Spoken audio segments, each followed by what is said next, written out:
Hay un debate en el mundo. Yo inclusive hablé hoy con el secretario general de Naciones Unidas, el secretario general Antonio Guterres. Hablamos unos 15 minutos y les puse plenamente la lucha que estamos dando contra el fascismo. Hay que nombrarlo por su nombre. Es el diablo. Que nadie edulcore las expresiones de intolerancia, de persecución propias de los proyectos fascistas. María Corina Machado habló, pero más temprano, de que se diera a conocer esta primera entrevista con Edmundo González, ahora desde Madrid, y pues lo hizo en el marco de la presentación del informe de la misión de determinación de los hechos ante el Consejo de Derechos Humanos de la ONU en Ginebra. Allí ella aseguró que se encuentra en una situación de resguardo obligado y que Edmundo González fue forzado a salir de Venezuela bajo una situación de terrible hostigamiento. Si te parece, vamos a escuchar parte de lo que dijo. Un funcionario de seguridad que trabajaba conmigo me llamó aparte para decirme que había tenido informaciones de los organismos de seguridad que venían por mí y que era lo más prudente era que nos retirara. Ellos están en este momento en Venezuela, ellos es una familia con 2 hijos, y que yo confío, y así se lo transmití en las conversaciones con el vicepresidente, que no hubiese riesgo alguno para ellos. De alguna manera... Yo confío que eso fue parte de la negociación. Esos son un documento de garantías que yo firmé. Decía Edmundo González que estas negociaciones se extendieron por unas 48 horas que fueron tensas y también prolongadas, y que en ellas también intervino el ex jefe de gobierno español José Luis Rodríguez Zapatero. También, pues Machado de momento no ha hecho comentarios sobre lo que comentabas, Gabriela, de que Edmundo González señaló que no fue sino hasta el último momento que le informó a María Corina Machado que se estaban dando a cabo estas conversaciones que iban a concluir en su salida de Venezuela. Machado se ha referido a la situación asegurando que todas las personas que han estado involucradas de alguna manera en lo que aseguran fue el triunfo electoral de la oposición y en la defensa del voto están siendo ahora perseguidas. Vamos a escuchar parte de lo que dijo. Todos quienes tuvimos responsabilidades directas en la defensa del voto, hoy estamos resguardados, como yo, en la clandestinidad, exiliados, bajo asilo o presos. Nuestro presidente electo, Edmundo González Urrutia, fue forzado al exilio bajo terrible hostigamiento y amenazas a su vida.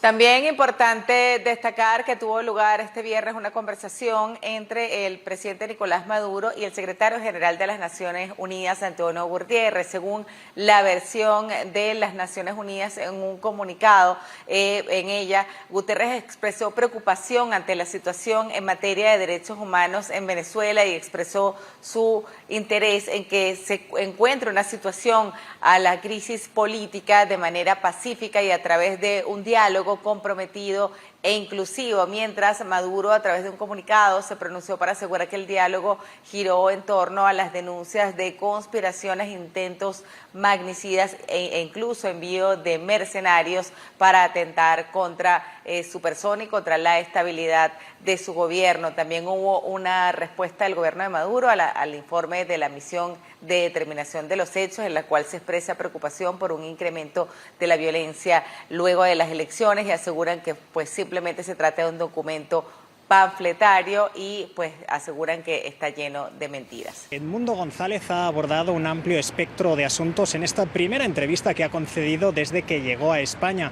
Entre otros, manifestaba que tanto él como su equipo político aspiran a que pueda llegar a ejercer como presidente de Venezuela y que para ello la dirigencia política opositora que está en su país natal está trabajando para facilitar una transición política de poder, una transición pacífica.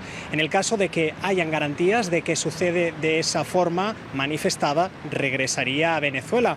Y también apuntaba que está intentando aportar su granito de arena desde el exterior, desde España, manteniendo reuniones con el máximo número de líderes políticos españoles posibles. Ahora bien, en los próximos días va a ampliar su agenda ya a nivel europeo, ya que afirmaba viajará al Parlamento Europeo, a Bruselas, a Países Bajos o a Berlín, entre otros. Su intención es sumar cuantos más contactos internacionales posibles y, sobre todo, hacerles saber cuál es la situación que está atravesando Venezuela en este momento. Y ya sobre sus últimos días en Venezuela, también decía que tomó la decisión de trasladarse a la Embajada de Países Bajos en Caracas porque temía que si no iba a ser detenido. Añadía también que informó a María Corina Machado de su decisión de marcharse a España el día antes de mudarse a la Embajada de España también en la capital, y que además las negociaciones sobre ese documento tan polémico que firmó para poder así viajar hacia Madrid se alargaron por el espacio de hasta 48 horas,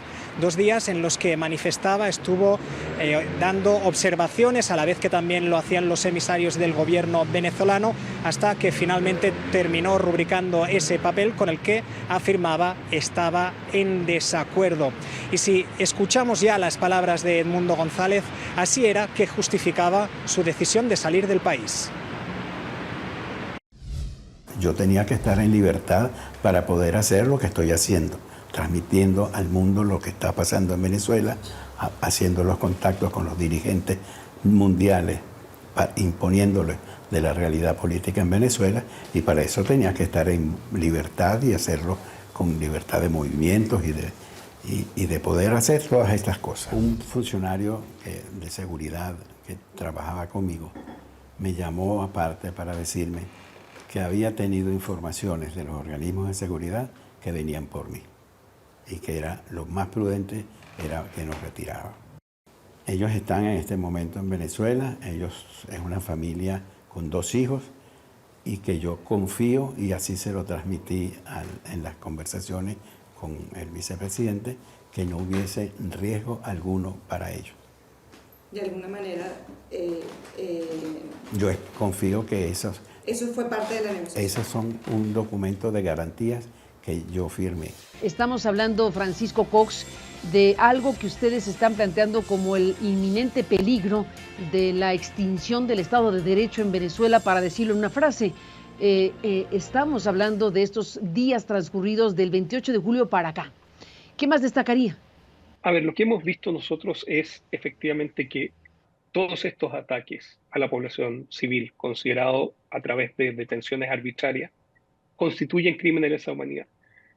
También hemos documentado torturas, en eso, dado el corto tiempo que tuvimos para poder documentar, todavía no podemos profundizar sobre el tema de tortura, pero claramente si se ve el patrón inicial y que ya habíamos reportado el año 2019, esto sigue también en la misma línea de conducta.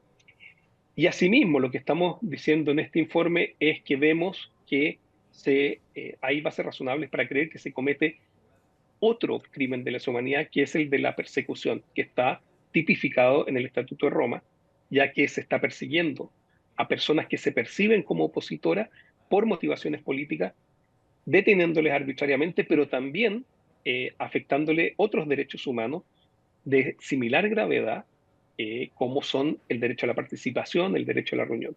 Es decir, esto que nosotros habíamos anunciado, atisbado en informes anteriores, ahora lo vemos concretamente desde el 28 de julio hasta el 31 de agosto, que es cuando nosotros vemos, pero también en los periodos anteriores. Es decir, aquí lo que estamos viendo es una consolidación de una política de Estado de represión a la oposición, lo que obviamente es una situación sumamente grave.